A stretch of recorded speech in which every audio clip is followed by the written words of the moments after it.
नमस्कार, मैं हूं राजन झा और दक्षिण पंथ के नए वीडियो में स्वागत है आपका। पर्व या त्यौहार के समय आमतौर पर लोग एक दूसरे के साथ खुशियां मनाते हैं, एक दूसरे के साथ खुशियां साझा करते हैं। हर तरफ हर्ष और उल्लास छाया रहता है, परंतु हमारे देश में एक तबका ऐसा है जिन्हें अपनी खुशियों से मतलब नहीं है। वे दूसरों से, विशेषकर हिंदुओं से, न सिर्फ नफरत करते हैं बल्कि इसे प्रकट भी करते हैं। हिंदुओं से नफरत करने वाले सिर्फ मुस्लिम या दूसरे मजहब के लोग नहीं हैं, हिंदू भी हैं।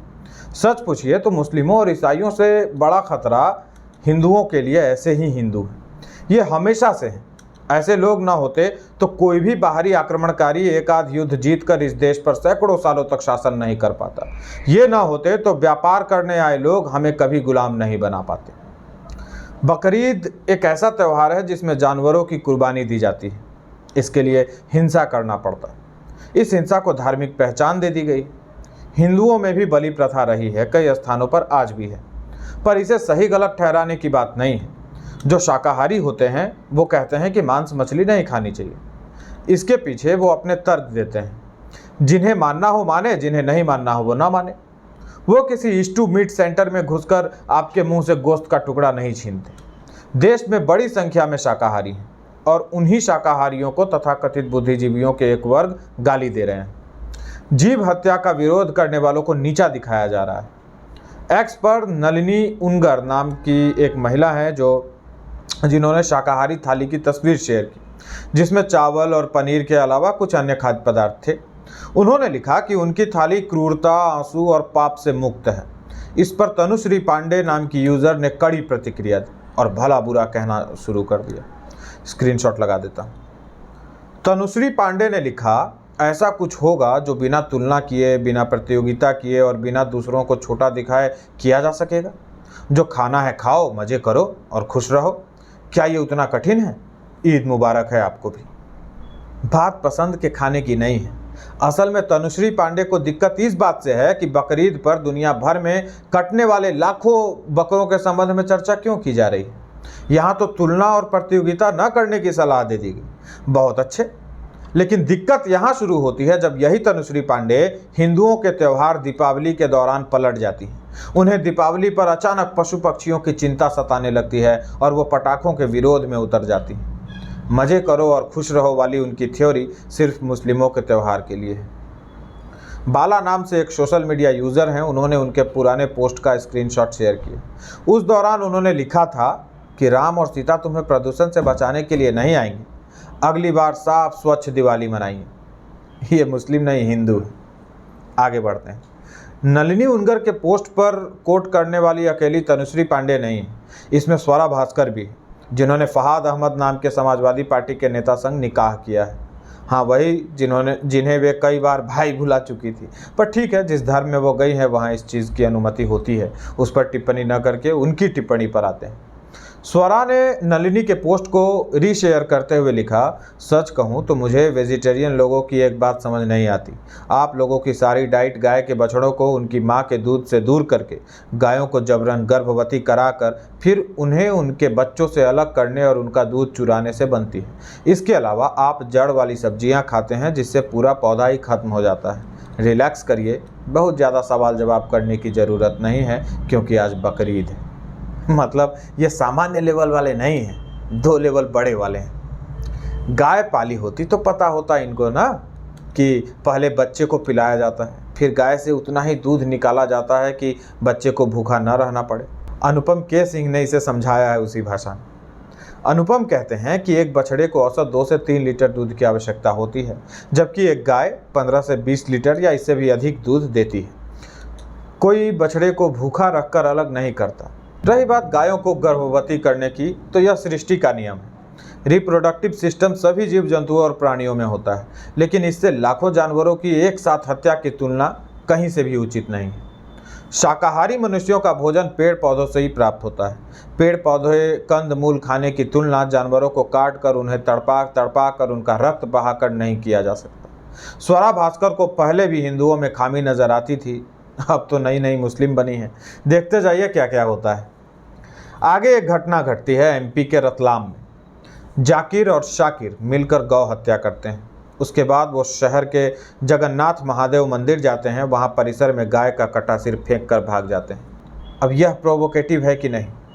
कितने मुस्लिम निकल कर आए और जाकिर और शाकिर के खिलाफ फतवा जारी किया? एक भी नहीं। फ़लस्तीन के लिए पूरा उम्मा निकल पड़ता है। मुझको ये लोग कहते हैं कि तुम नफरत फैला रहे हो, और तुम क्या फैला रहे हो? कोई वाजिद खान नाम का एक जिहादी है, इस घटना की तस्वीर शेयर करके लिख रहा है बकरीद मुबारक। यह पूरी दुनिया जानती है कि हिंदुओं के लिए गाय कितनी पवित्र और पूज्य है। गाय को माता समान मानकर उनकी पूजा की जाती है। ऐसे में जानबूझकर गौ हत्या करना, हत्या के बाद गौ के कटे सिर को लेकर मंदिर में फेंकना और फिर उसकी तस्वीर शेयर करके बकरीद की मुबारकबाद देना, यह होता है एक हिंदू बहुल देश में, और कुछ बिगड़ता भी नहीं इनका। मजाल है किसी सुअर को लेकर आप पाकिस्तान या बांग्लादेश में यही घटना दोहरा कर दिखा दें, आपकी बोटी बोटी नोच ली जाएगी। ये रिपीट ऑफेंडर्स हैं, इनको कोई भय नहीं। ये गिरफ्तार भी हुए तो इन पर और इनके परिवार वालों पर नोटों की बारिश हो जाएगी। रैंडमली देश के अलग अलग हिस्सों में गायों की हत्या की गई है। झारखंड से तस्वीरें आई हैं, यूपी हरियाणा बॉर्डर से तस्वीरें आई हैं, मेरठ से आई हैं, बहुत सी जगहों से आई हैं और बहुत सी जगहों से तस्वीरें नहीं आ सकी। एक अली शोहराब करके अकाउंट है, उसका पोस्ट देखिए।